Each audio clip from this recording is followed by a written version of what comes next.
Adeosun Essia, an aide to President Tinubu, declared on TVC News that I was deported, that my visa was revoked. She cited no evidence, there was no documentation, there was no alert to the embassy. Nothing was said and nothing was done. This is the first time that I'm hearing this.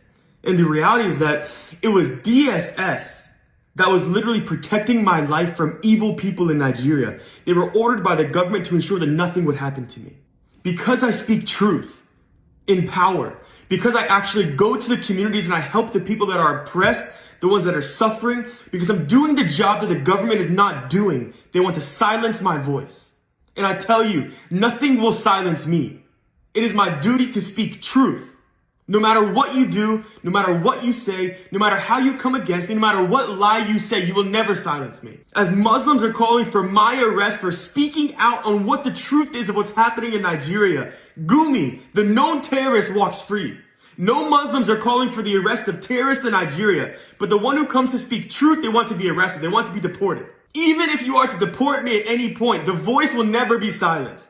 Truth will prevail. I stand for goodness, I stand for righteousness, I stand for justice. And those are the things that any government, any country should rest upon. Even 2 hours before my flight, I was at News Central in Abuja doing a live interview.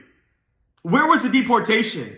Did they deport me to the news office? I purchased a round-trip flight a month before I came to Nigeria, and I have evidence of that. I've even posted it on X for people to see. My flight was from March 10th to April 1st.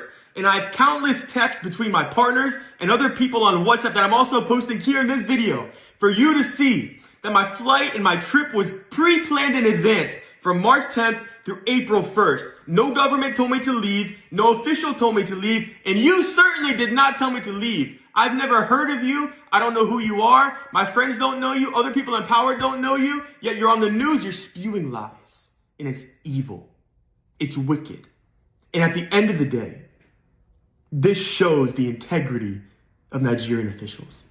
If officials will go to the public and they will directly lie with no shame, boldly declare lies to the people, both domestic and international, what does that say about the people who are in power? You don't declare for Gumi to be expelled. Even though Saudi Arabia, the capital of Islam in the world, declared that Gumi would not enter, that he was deported, yet you allow him to be free in your country. But you call for me to be arrested. Nigerians are waking up. You may have been able to lie in the past and win, but that time is no more. Lies and evil will not prevail in Nigeria.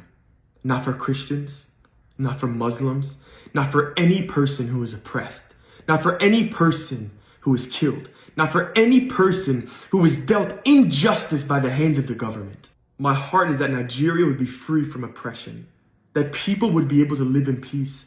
I don't care what you believe. Nobody should be under threat of death every single night. That their village would be burned, that their children would be cut to pieces.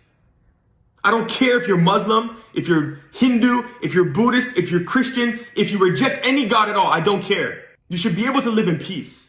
And I stand for this, especially because as a Christian, we are called to stand for the oppressed. We are called to be the voice of the voiceless. And if doing these such things is a crime, I'm guilty as charged. Even if you succeed that I would never step foot into Nigeria again, the seeds of my voice have been planted. And I know that the Lord will water them and that goodness will spring forth. And as the Lord talks about, that justice would flow. You can't stop that. You may be able to stop me from coming to a country, but you cannot stop the Lord. The Lord is above you. And at the end of the day, the Lord controls your